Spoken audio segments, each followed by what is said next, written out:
It's 7:42 on the cold morning of March 14th, 1941. A thin layer of mist drifted across the runway of RAF Kenley. Beatrice "Tilly" Schilling stood silently near the dispersal pad, her leather coat glistening with dew, her gaze fixed on a Hurricane warming up for takeoff. The roar of the Merlin engine echoed across the airfield, the same engine that had been betraying British pilots for months.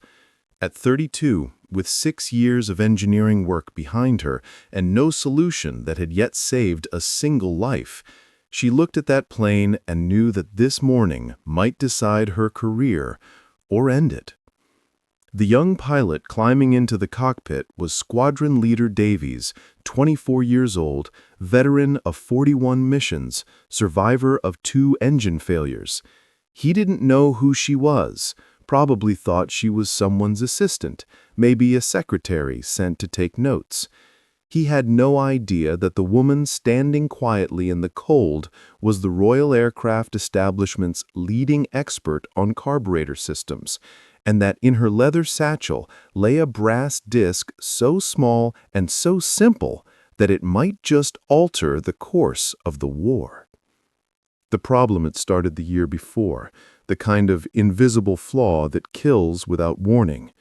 When a Spitfire or Hurricane dived to attack a German Bf-109, the Rolls-Royce Merlin engine choked. The carburetor flooded under -G, fuel surged upward, starving the jet. The engine cut out for 1.5 seconds. On paper, it sounded trivial. In combat, it was death. In that heartbeat of silence, the Messerschmitt pilot, powered by a direct-injection Daimler-Benz DB601, could roll, dive, and fire with unbroken power. British pilots had no chance. The Luftwaffe knew it, and they used it ruthlessly, baiting Spitfires into dives and then circling back as the British engines died mid-air. The Royal Air Force had lost 50 aircraft in 2 weeks to this single flaw, a mechanical weakness that no amount of bravery could overcome. Schilling had spent 11 months searching for an answer. The official engineers at Rolls-Royce were developing a new pressure carburetor, but it was years away, 1943 at best. Pilots were dying now. Every morning she read the reports. Engine cut during dive, pilot killed, carburetor failure. The Air Ministry demanded patience. Schilling had run out of it. Her idea came not from textbooks, but from instinct, the same instinct that once made her one of the fastest motorcycle racers in Britain. As a teenager, she had bought a Norton bike, stripped its 2-stroke engine to pieces, and rebuilt it from scratch. At 25, she raced it at Brooklands, reaching 106 miles per hour and earning the Gold Star, one of only 3 women in history to do so. She understood engines not as equations, but as living things, machines with moods, with limits, with personalities. When the war began, she joined the Royal Aircraft Establishment as a technical officer. She was the only woman in the engine department. The other female employee was a secretary. Her male colleagues called her Miss Schilling, half amused, half dismissive. They soon learned better. By early 1941, she'd built a small team around her at Farnborough. They tested ideas late into the night, mock fuel systems, altered floats, modified chambers. Nothing worked. Until one evening, while staring at the flow diagrams, she realized the solution wasn't complex at all. If -G made the fuel surge upward, the answer was to restrict the flow. A simple brass washer, a disc with a hole just small enough to limit the surge but large enough to feed the engine at full throttle. No new carburetor, no redesign, just one piece of brass the size of a coin. It could be made for 50 cents, installed in minutes, and potentially save thousands of lives. Her calculations were perfect. Bench tests proved it. The engine no longer flooded under simulated dives. But tests weren't combat. Schilling knew that real proof could only come from a real flight, from the roar, the G-forces, the chaos of air combat. And the Royal Air Force would never authorize an untested, unofficial modification. She would have to break the rules. That morning at Kendley, as Davies prepared for takeoff, she made her choice. With her was Sergeant William Cooper, a ground engineer who had seen too many pilots die for technical reasons. When Schilling showed him the brass washer, he didn't hesitate. Together, they opened the Hurricane's fuel line, inserted the restrictor, and welded it in place. 60 seconds of work. One forbidden act of engineering. No paperwork, no authorization. Just two people trying to save a life. As the engine roared back to life, the vibration shook the ground beneath their feet. Schilling stepped back, her pulse racing. She watched the plane accelerate, lift off, and vanish into the mist. It was no longer science. It was faith. Somewhere above the channel, Davies would soon dive, and in that dive, the brass washer would either save him or fail him completely. Back on the runway, the wind whipped at her coat. Cooper stood beside her in silence. Neither spoke. They just listened to the faint fading hum of the Merlin engine and to the weight of their own decision. For Schilling, it wasn't about rebellion or recognition. It was about survival. She had built engines all her life, but for the first time, one of them held her soul. The sky above southern England that morning was deceptively peaceful. Beyond the scattered clouds, men were dying over the channel, their machines clawing through the air in duels that lasted mere seconds. Schilling knew it too well. She had seen the combat reports, the aftermath, the grieving faces of pilots who'd watched their wingmen fall. And now, one of those pilots was testing her unauthorized invention in live combat, without knowing it existed. Squadron Leader Davies had taken off with a small brass washer hidden deep inside his engine, the restrictor, as she called it. If it worked, it would be the difference between life and death. If it failed, no one would ever find out why. At 9:37, the radio crackled to life. 3 Hurricanes inbound, 2 minutes out. Schilling froze. She raised her binoculars and squinted toward the horizon. At first, nothing, just the endless gray sky. Then she saw them, 3 dark silhouettes growing larger against the morning sun, wings level, engines roaring. Her heart skipped. All 3, no losses. The noise of the ground crew faded behind her as she watched the lead Hurricane descend, circle, and touch down. The wheels hit the tarmac, bounced once, then rolled to a stop.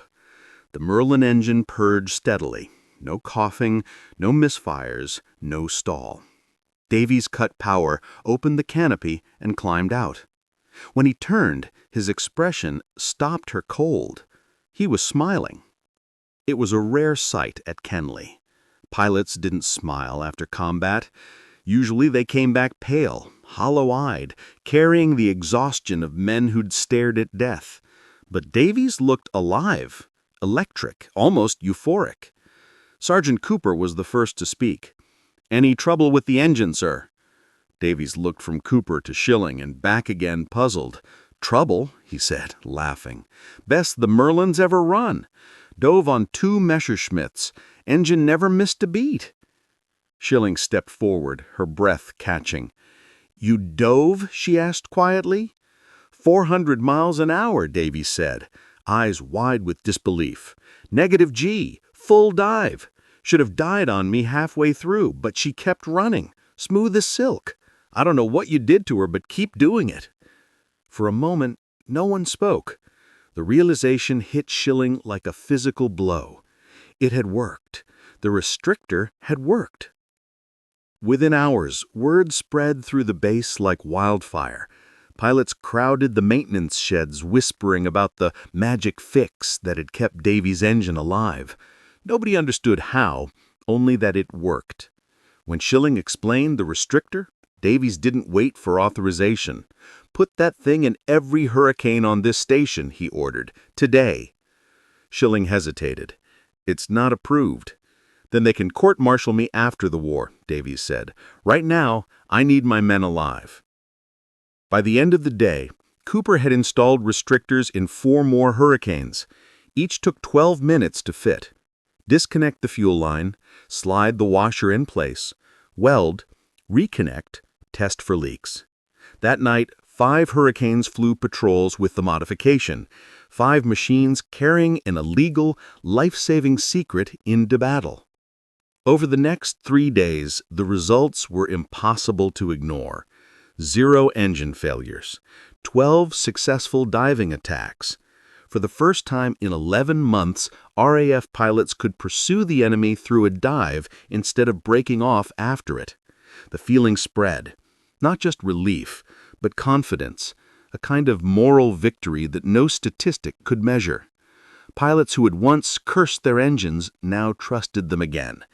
The Merlin had found its wings.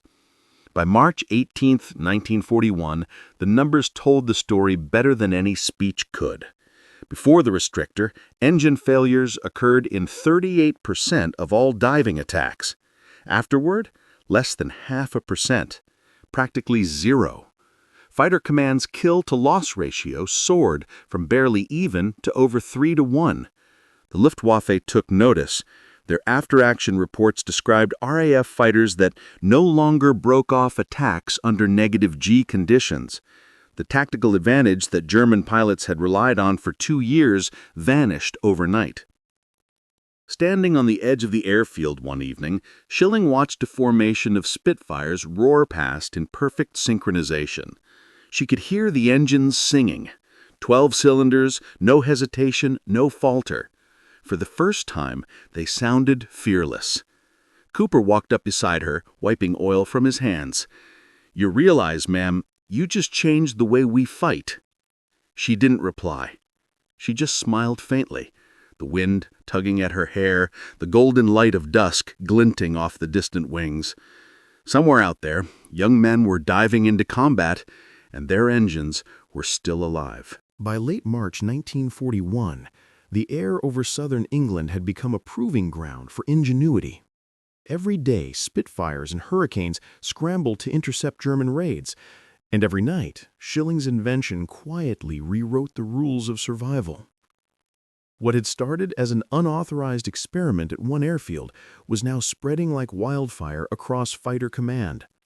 At first, it moved through whispers, a rumor between squadrons, traded in mess halls and hangars. Then it became official. Orders arrived stamped with the Royal Air Force insignia. Install fuel restrictors immediately. Priority. Critical. Overnight, the forbidden brass washer had become a sanctioned miracle. Schilling barely slept. Her phone rang constantly. Factory engineers needed measurements, station commanders wanted more parts, Air Ministry officials demanded progress reports. But the woman who had started it all wasn't behind a desk. She was on the road, or more accurately, on her Norton motorcycle, leather coat flapping in the wind as she raced from base to base with a satchel full of brass washers and tools. She designed the modification herself, and she wasn't about to let someone else botch the installation. From dawn to dusk, she supervised the work personally. Disconnect the fuel line, insert the washer, weld it in place, check the seals, test the flow. 12 minutes per aircraft if the crew was fast. She could do it in 9. By March 26th, she reached Biggin Hill, one of the busiest fighter stations in Britain. 32 Spitfires, 21 Hurricanes, 4 squadrons in rotation, each flying multiple sorties a day. The air smelled of oil, sweat, and adrenaline. The hangars buzzed like beehives. Schilling dismounted her Norton, pulled off her goggles, and walked straight to the commanding officer, Group Captain Grace, a man who had lost 7 pilots in 2 months to engine failures. "Install them all," he said without hesitation. "Every single one." The crews worked in shifts, day and night. Sparks flew as torches cut into fuel lines. Mechanics shouted over the din of engines and grinding metal. Schilling moved among them like a conductor leading an orchestra, her sharp eyes catching every mistake, her gloved hands pointing out every flaw. She rejected 3 restrictors on the spot because the welds weren't perfect. If it fails at altitude, the engine dies. And if the engine dies, so does the pilot. Do it again. Within 48 hours, every aircraft at Biggin Hill had been modified. Spitfires rolled out of the hangars, gleaming in the morning sun, ready for combat. The pilots stood watching, curious and skeptical. Flight Lieutenant James Lacey, a Cambridge-educated engineer turned fighter ace, approached Schilling with cautious respect. "A washer," he said, almost incredulous. "You're telling me a washer solved the Merlin's carburetor problem?" She met his gaze, calm and unwavering. "Not the washer," she replied. "The physics behind it." When she explained the flow restriction, the negative G-forces, the precision of the aperture, 0.04 inches, no more, no less, Lacey smiled. "Brilliant simplicity," he said softly, "utterly brilliant." The results were immediate. The next morning, Biggin Hill's squadron scrambled to intercept a formation of Bf-109s over the channel. Not one pilot reported an engine stall. 2 days later, the same squadron destroyed 7 German aircraft in a single engagement without losing a man. The engineers at Rolls-Royce received the combat reports with disbelief. The math checked out, the physics checked out, and yet the elegance of the solution, its sheer simplicity, humbled them. 1 brass washer, 1 woman's intuition, and an entire Air Force reborn. By April, production ramped up. 600 restrictors were manufactured in the first week, 1,000 per week by May. Every Spitfire, every Hurricane, every Merlin engine in Britain would carry one. The modification could be fitted without grounding aircraft, which meant no disruption to combat readiness.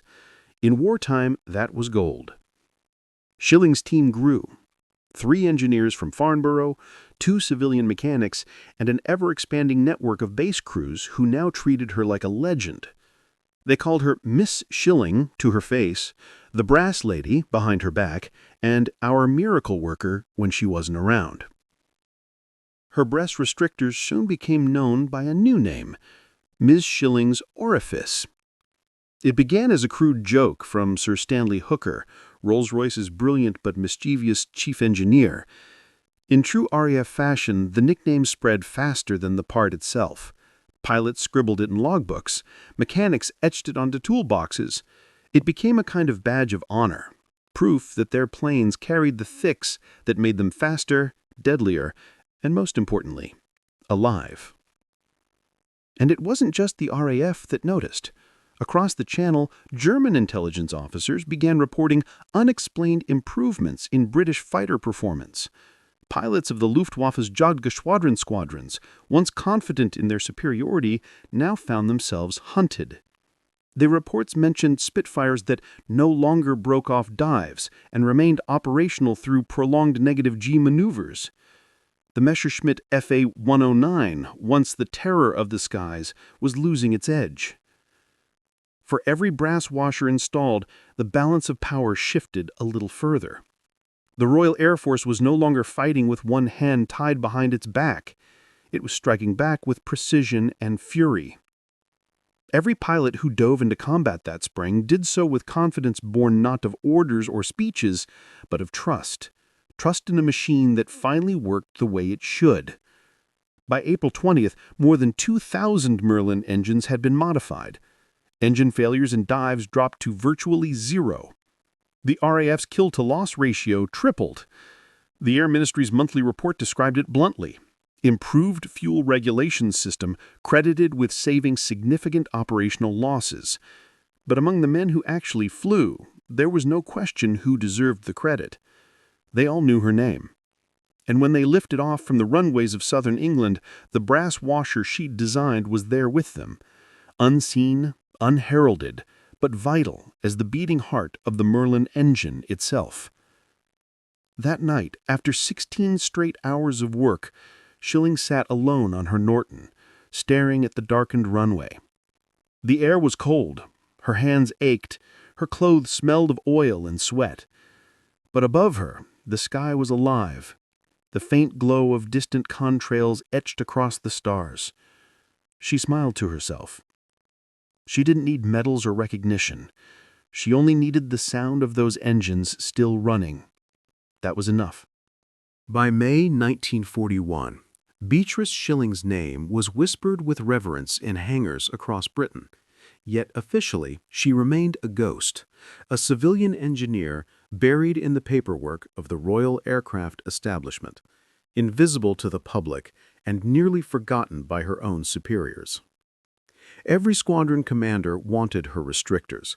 Every pilot trusted her solution, but the Air Ministry avoided giving her public credit. The newspapers printed stories about the bravery of pilots, the brilliance of aircraft designers, the genius of Rolls-Royce, but never once mentioned the woman whose 50-cent brass washer had saved the Royal Air Force. Schilling didn't care. Recognition was never the point. What mattered were the statistics. Numbers that didn't lie, numbers that meant lives. Before her restrictor, engine failure during negative G maneuvers occurred in nearly 40% of diving attacks. After installation, it dropped to 0.4%. The difference between those two numbers was hundreds of pilots, men who now returned home from missions that just weeks earlier would have been their last. For Schilling, those were the only medals that mattered. Yet even as she supervised production and installation, she refused to slow down. At Farnborough, she continued research on carburetor efficiency, high-altitude performance, and supercharger modifications. She was tireless, methodical, and ferociously independent. Most of her colleagues, men decades her senior, were half in awe, half intimidated. She wasn't just the smartest engineer in the room, one technician later recalled. She was the one who made you realize how little you actually knew. Her stubbornness had been there since childhood. Born in Waterlooville, Hampshire in 1909, she had grown up in a family that valued curiosity over convention. At 14, she dismantled her first motorcycle in the backyard, rebuilt it, and raced it down the country road until her mother nearly fainted from panic. Her fascination with machines was instinctive. She didn't learn engineering from school books, but from grease, noise, and risk. Later, at university, she studied mechanical engineering at Manchester, one of only a handful of women in the country doing so. Professors doubted her. Fellow students mocked her. She outperformed them all. After graduation, she joined the Royal Aircraft Establishment at Farnborough, an institution filled with brilliant minds and rigid hierarchies. She walked into a world that didn't know what to do with women who thought faster than men. The head of her department reportedly told her, "You'll be designing teapots before you touch a Merlin engine." Schilling responded by spending her weekends racing motorcycles and breaking records on the Brooklyn circuit. "If they won't let me fly," she once said, "I'll race something that can." Her work ethic was legendary. During long nights at the lab, she'd sit beside the engines as they screamed for hours, recording every fluctuation, every drop of pressure, every tremor. Colleagues said she had a sixth sense for engines. She could hear when something was off before the gauges showed it.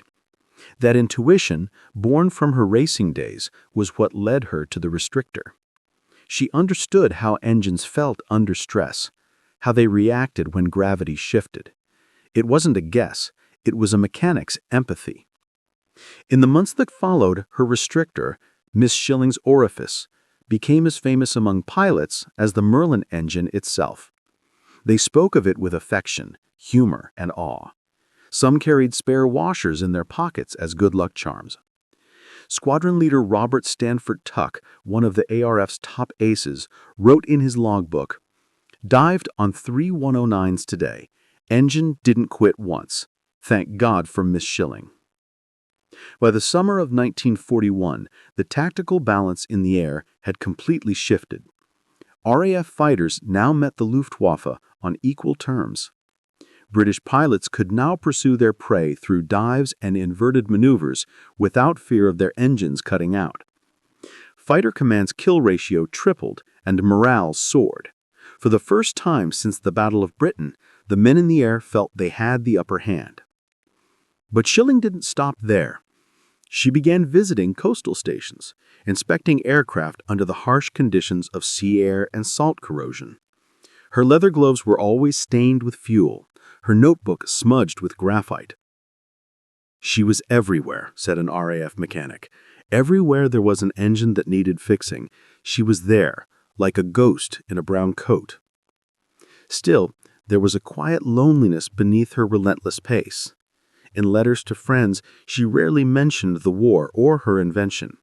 She wrote instead about the road, about the sound of her motorcycle's engine echoing through empty lanes at dusk, about the feeling of freedom that came only with speed.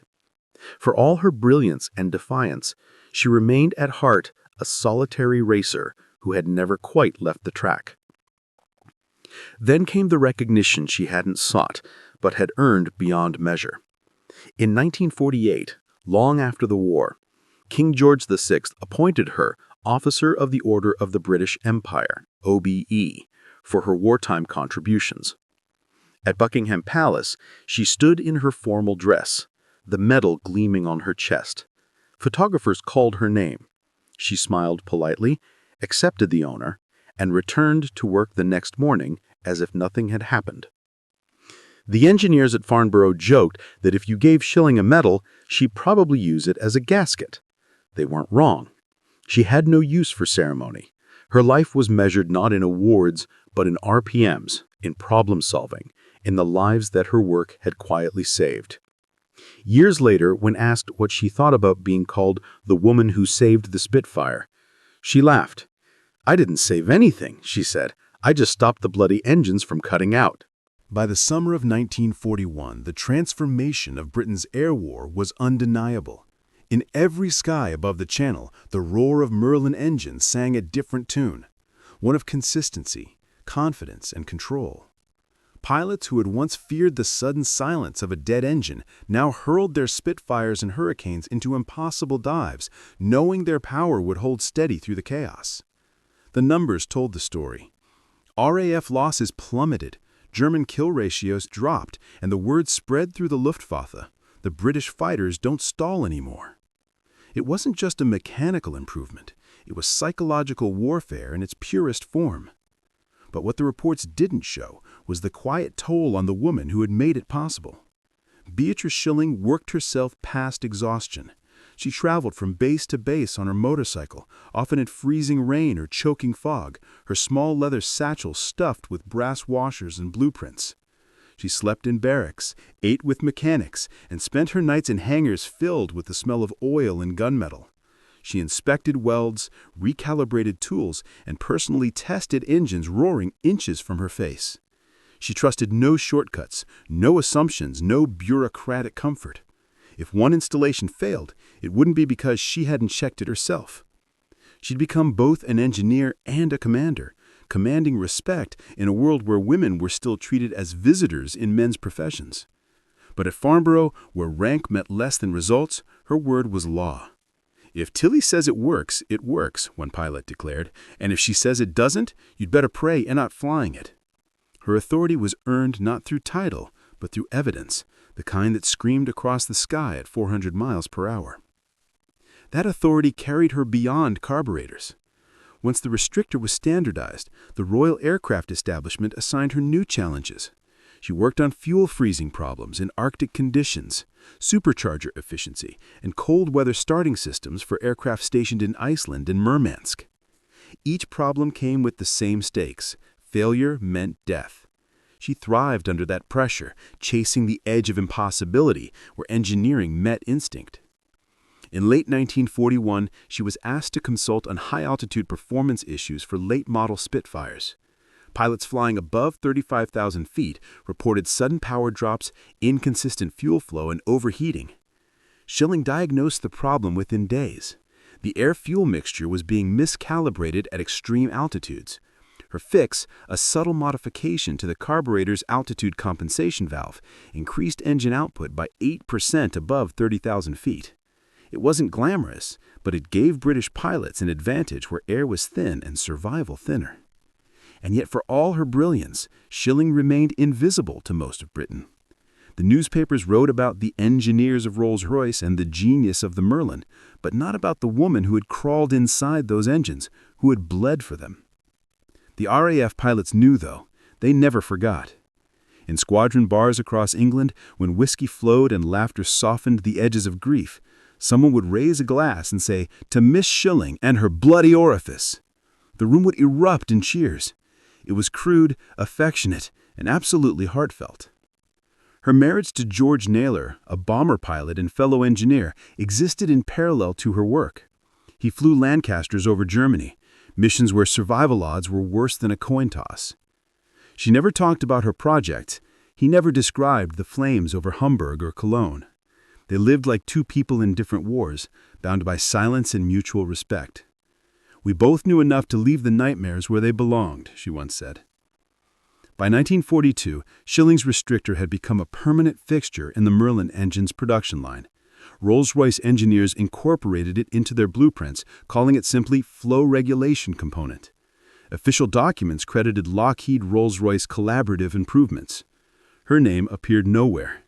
But she didn't seem to mind. "If I'd wanted fame," she told a colleague, "I would have raced cars instead of fixing them." Still, she took satisfaction in the numbers. By the end of 1942, over 2,100 aircraft had been equipped with her restrictor. Combat statistics revealed a staggering improvement. British pilots were now shooting down more than 3 German fighters for every 1 loss. The edge that had once belonged to the Luftwaffe was gone. The hunter was the hunted. German engineers noticed the shift too. Reports from the Daimler-Benz division in Stuttgart documented improved British carburation behavior and speculated on possible adoption of fuel injection principles. They never guessed that the true cause was not a massive redesign, but a woman in a brown coat with a wrench and a piece of brass. Even after the restrictor carburetor finally entered production in 1943, many squadrons refused to switch. They trusted Miss Schilling's Orifice more than the new technology. "If it works, don't fix it," became the unofficial motto of Fighter Command. Pilots carried on flying with her restrictor through 1944, through D-Day, through the final battles of Europe. By then, Schilling had moved on to projects that stretched beyond the war itself. She worked on supercharger upgrades for the late-war Merlin variants, pushing efficiency to its limits. She studied the effects of fuel icing at high altitude, publishing technical papers that would influence post-war aviation for decades. Her mind never stopped, not even when the war ended and the world exhaled for the first time in 6 years. But she would always be remembered by those who knew for that single act of rebellion, that sleepless night when she broke the rules and saved thousands of lives. When a 50-cent washer shaped by her hands gave the Lightning and the Spitfire their soul. Years later, when journalists asked her if she knew her restrictor would work, Schilling simply smiled. "I didn't know," she said. "I just refused to believe it wouldn't." By 1943, the war in the skies had changed beyond recognition. What once seemed like a desperate scramble for survival had become a contest of refinement. Every advantage counted, every ounce of fuel, every second of thrust. The Merlin engine, once flawed and temperamental, was now a masterpiece of precision, and hidden within its heart, the brass washer that Beatrice Schilling had designed still quietly did its work. The RAF was now on the offensive, pushing across Europe, escorting bombers deep into occupied territory. Yet, amid the noise of triumph, there remained no headlines for the woman who had helped make it all possible. Schilling had never asked for recognition, but history has a cruel way of favoring generals over engineers. While aces became legends, while commanders were knighted, the people who built the machines remained in the shadows. And in those shadows, Schilling continued her work, quietly, relentlessly, obsessively. Her days at Farnborough were filled with new problems: fuel starvation at extreme altitudes, supercharger stress fractures, icing on carburetors in the freezing upper atmosphere. The stakes were as high as ever. Every improvement meant fewer letters home, beginning with, "We regret to inform you." When reports came in of Spitfires and Hurricanes being deployed to the Arctic, Schilling was assigned to design cold weather modifications. she developed a system for preheating oil and adjusting fuel mixtures to prevent freezing, an innovation that allowed aircraft stationed in Iceland and Murmansk to fly in temperatures below -40 degrees Fahrenheit. Pilots who had once abandoned missions because their engines seized now flew confidently over the snow-covered tundra. Her methods became standard practice across all northern bases. At the same time, she worked with Rolls-Royce engineers to fine-tune supercharger performance for late-war Merlins, improving climb rates and power output at high altitude. The result was breathtaking. The Spitfire Mark IX, powered by the upgraded Merlin 61, could now duel the Luftwaffe's new Focke-Wulf 190, the German fighter that had once outclassed everything in the RAF. In engineering circles, they called it the miracle of incremental genius. Dozens of small fixes, small acts of brilliance, each one invisible on its own, but together unstoppable. By the time the war was turning in the Allies' favor, Schilling's career had become a quiet symphony of such invisible victories. Her name appeared in none of the headlines. Her face never graced the newspapers. But the pilots who returned from combat, the ones who landed safely instead of crashing into the channel, they knew. They wrote to her. Short, simple letters, many unsigned, all heartfelt. Whatever you did, it worked. The engine never quit once. You saved my life. She kept those letters in a box in her office drawer, tucked beneath engine blueprints and test reports, like a secret collection of medals. Her husband, George Naylor, had survived his own ordeal, 31 bombing missions over Germany. When he returned in 1944, he was gaunt and gray-eyed, his distinguished flying cross a quiet reminder of how close he'd come to never seeing home again. They rarely spoke of the war. He never asked about the restrictor, she never asked about the men he'd lost. They shared a silent understanding that the machines they had both served, his Lancaster, her Merlin, had exacted their price. The end of the war in 1945 brought no peace to her restless mind. While the world celebrated victory, Schilling turned her attention to peacetime research. She worked on engine icing prevention, jet fuel regulation, and runway friction studies, problems that seemed mundane but saved lives just the same. Even in peacetime, she wrote, engines will always find new ways to kill their pilots. Her research on wet runway braking became a cornerstone for jet aviation safety, reducing landing accidents by nearly 30% in the 1950s. Yet for all her brilliance, promotion never came easily. The post-war bureaucracy had no place for a woman at the top. Senior positions were reserved for men with medals and titles. She was offered administrative work, which she refused, choosing instead to stay in the laboratory, where engines roared and ideas mattered more than hierarchy. Her male colleagues called her the Iron Woman of Farnborough, not out of insult, but admiration. She simply refused to stop. Her most unexpected project came in 1955, when the Royal Air Force asked her to design a bobsled for its Olympic team. It sounded absurd, a wartime engineer designing a winter sport vehicle, but to Schilling, physics was physics. She approached the problem with the same precision she'd given to the Merlin: aerodynamic drag, weight distribution, surface friction. The RAF bobsled didn't win medals, but it didn't crash either. Not crashing, she joked, is the engineer's equivalent of victory. Through the 1950s and 60s, she remained a fixture at Farnborough, the woman who never married her fame, only her work. Younger engineers idolized her, though few dared to tell her so. Her reputation was fierce, her expectations higher still. If you didn't come prepared, she recalled, she'd glare at you like a faulty carburetor. But when they got it right, she'd beam with pride and buy them tea from the cafeteria, her version of a medal ceremony. In 1969, after 33 years of service, Beatrice Schilling retired. Her farewell ceremony was modest, no band, no speeches, just a room full of colleagues clapping as she smiled awkwardly, her hair silver now and her hands still calloused from decades of work. She didn't say much that day, only this: engines are honest things. They tell you the truth if you listen long enough. Then she turned, walked out of the building, and never came back. She left behind more than blueprints. She left a philosophy that true engineering is not invention for glory, but problem-solving for survival. And though the world barely noticed her departure, the sound of engines overhead, reliable, roaring, alive, was her unspoken legacy. When the engines finally fell silent and the last fighter of the war found its place in a museum, Beatrice Schilling's name was little more than a footnote in the archives of the Royal Aircraft Establishment. Her invention, the tiny brass restrictor that had turned the Spitfire's weakness into strength, had saved lives across thousands of missions, yet the official histories gave her no more than a passing mention. To the bureaucrats, she had been just one of many engineers. To the pilots, she had been something else entirely. To them, she was the woman who gave the Merlin its soul. The years after her retirement unfolded quietly.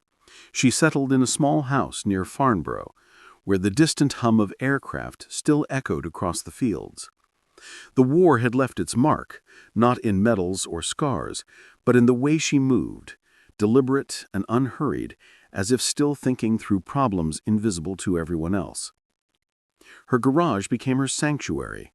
Inside, beneath the smell of petrol and dust, stood her beloved Norton motorcycle, the same one she had raced at Brooklands before the war. It was the machine that had taught her everything she knew about engines, about precision, and about the thin line between motion and disaster. Neighbors often saw her tuning it on quiet afternoons, gray hair tied back, sleeves rolled, fingers still blackened with oil.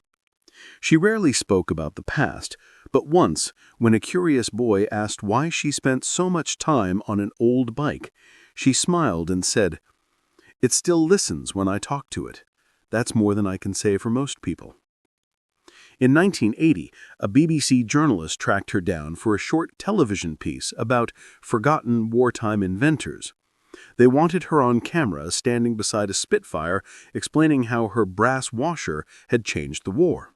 She refused. "The engine speaks for itself," she said. "I was just the translator." The segment ran without her. Viewers saw the planes, the pilots, the heroics, but never the woman whose hands had steadied the beating heart of those machines. Her husband, George Naylor, passed away in 1985. After his funeral, she sat alone in her house for days, surrounded by the quiet hum of memory. When she finally emerged, she returned to her garage and rebuilt the Norton engine from scratch, as if to remind herself that motion was still possible. She began writing technical notes again, part memoir, part manual, about the physics of carburetors, the logic of fuel flow, the philosophy of precision. She never published them. The notes, written in her small, neat handwriting, were found years later stacked in boxes beside the workbench. On the top sheet, she had written a single line.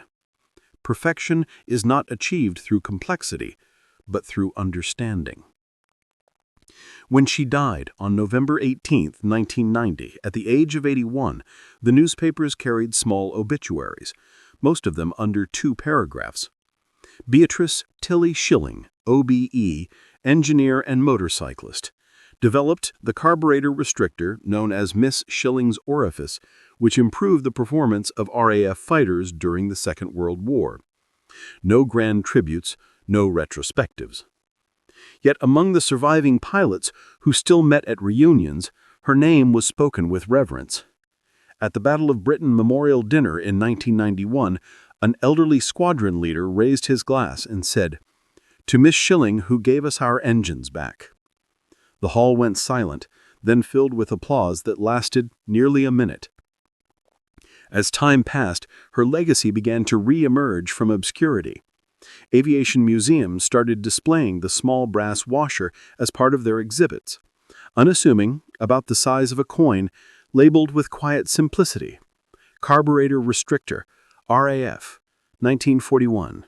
Designed by Beatrice Tilly Schilling. Engineering students at universities began studying her work as an example of elegant minimalist design. To them, her restrictor wasn't just a wartime artifact, It was a symbol of creative defiance, proof that even the smallest act of insight could alter the trajectory of history. In 2011, a pub in Farnborough was renamed the Tilly Schilling, its walls decorated with photographs of hurricanes, Spitfires, and that famous Norton motorcycle. Patrons raised pints beneath her image, toasting the woman who had done what no regulation, no manual, no committee could. She had dared to fix what was good enough because she knew it wasn't good enough to save a life. In 2015, the Brooklands Museum acquired her racing trophies and Gold Star medals, displaying them beside a Spitfire engine fitted with an original restrictor. Visitors often stopped puzzled by the small brass ring on display. It seemed too insignificant to matter until they read the caption describing how it had kept engines running during combat dives and saved over 2,000 RAF pilots. Many left shaking their heads, marveling at how such a small thing could change so much. By 2019, nearly 80 years after that morning at RAF Kenley, Royal Holloway University opened the Beatrice Schilling Building for electronic engineering students. On the opening day, a group of young women gathered beneath her portrait, a photograph taken in 1940, goggles around her neck, confidence in her eyes. And one of them whispered, "She looks like she knows something we don't." They were right. She had always known that the future belonged to those who built it, not to those who merely followed instructions. Today, Schilling's brass washer is more than a piece of metal. It is a philosophy made tangible. It teaches that progress isn't always born from invention on a grand scale, but from the courage to challenge assumptions, to defy rules written by those who never risked failure. The restrictor was never about glory. It was about survival, precision, and compassion, disguised as engineering. And somewhere in the quiet corner of an old workshop in Hampshire, her Norton still stands, the fuel tank polished to a dull gleam, the seat cracked with age. If you listen closely enough, you can almost hear the faint tick-tick-tick of cooling metal, like the heartbeat of a machine that refuses to die.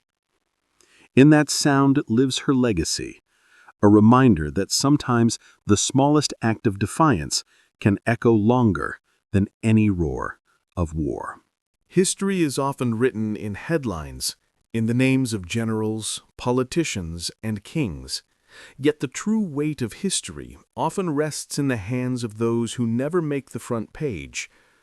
Beatrice Tilly Schilling was one of those hands, small, oil stand, steady even when the world shook. The war she helped win was not fought with bullets or bombs, but with patience, precision, and the courage to say, "This can be better." Her washer, no larger than a coin, costing less than a cup of tea, had done what entire committees and divisions of engineers had failed to achieve. It kept engines alive. It kept pilots breathing. It turned fear into control and chaos into rhythm. In the decades that followed her death, her name slowly began to resurface, carried not by fame, but by fascination. Every new generation of engineers stumbled across her story and felt something rare: humility. In lecture halls, professors held up the tiny brass restrictor and said, "This is engineering." Not because it was complex, but because it was simple. Because it embodied the essence of design, to find elegance in necessity. At the Imperial War Museum, one of Schilling's original restrictors now rests beside a Rolls-Royce Merlin engine. A plaque reading, "Small minds built empires, great ones saved them." Visitors pause, whisper, and stare at the little ring of brass that saved an air force. For the pilots who lived, her name remains sacred. In their letters and memoirs, there were small, quiet mentions, fragments of gratitude that only other airmen would understand. "We trusted her more than gravity," one wrote. Another, decades later, recalled a mission over the Channel. I remembered diving on a measurement. The G's pushed the blood from my head, but the Merlin sang. I suppose Miss Schilling was with me that day. In time, aviation historians began to reevaluate her role. They called her restrictor the most cost-effective innovation of World War II. Rolls-Royce engineers admitted privately that without her work, hundreds of pilots would have been lost before the pressure carburetor ever reached production. In wartime terms, she had accelerated victory by years, and done it not with an army, but with a washer. When asked in a post-war interview what had driven her to break the rules that morning at RAF Kenley, she gave the kind of answer that only someone like her could give. Because rules don't keep engines running. She paused, then added, people do. It was the closest she ever came to philosophy, but those words would later appear etched on a small memorial plaque at Farnborough, placed there by engineers decades after she was gone. Beneath her name, it reads, "She made engines breathe when others made excuses." The washer itself, officially designated the RAE carburetor restrictor, became a teaching model in engineering schools worldwide. Students are asked to replicate it, to measure its aperture, to understand how something so small could counteract the effects of gravity and fuel surge. But the real lesson isn't in the math, it's in the mindset. It's in the realization that innovation often comes not from following orders, but from questioning them.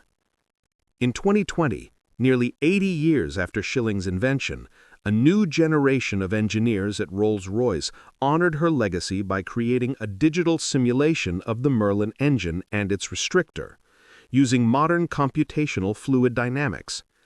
The results confirmed that what Schilling had known intuitively in 1941 was that her design was near perfect. Even with today's technology, they couldn't have improved it meaningfully without redesigning the entire engine. The engineers ended the presentation with a single sentence projected on the screen. She was right. Her legacy extends far beyond the war. For women in engineering, she became a symbol of quiet defiance, proof that talent needs no permission. Long before terms like gender equality entered the lexicon, she had already lived it, not through protest, but through performance. She never argued that women could do the job. She simply did it better than anyone else. In doing so, she opened doors she would never walk through herself, doors that others now pass through freely. Her story now circulates through documentaries, museums, and online communities dedicated to forgotten innovators. Yet even there, amid the admiration, there remains something hauntingly modest about her legend. She never patented the restrictor, never trademarked its name, never sought credit. "I did my job," she once said. "The pilots did theirs." That, perhaps, was the truest reflection of her character, a refusal to measure her life in glory when she could measure it in results. In the end, the washer became more than metal. It became metaphor. It stood for every small act of courage that goes unseen, for every person who fixes instead of complains, who acts instead of asking permission. In that sense, it's not just a story about war or about machines. It's a story about the kind of humanity that hides inside craftsmanship, about the way an engineer's mind can save a soldier's heart. If you stand today at an air show and hear the distant rumble of a Spitfire slicing through the clouds, you are hearing her voice, not in words, but in rhythm. The engine roars, the propeller spins, and beneath it all, deep inside, the airflow hums through a brass ring no wider than your thumb. That sound, that flawless, continuous hum, is her legacy. Her heartbeat turned mechanical. She once said that engines, like people, only run smoothly when treated with respect. And in a world that often rewards spectacle over substance, perhaps that is her final lesson. that greatness needs no noise. It only needs precision, purpose, and the courage to act when others hesitate.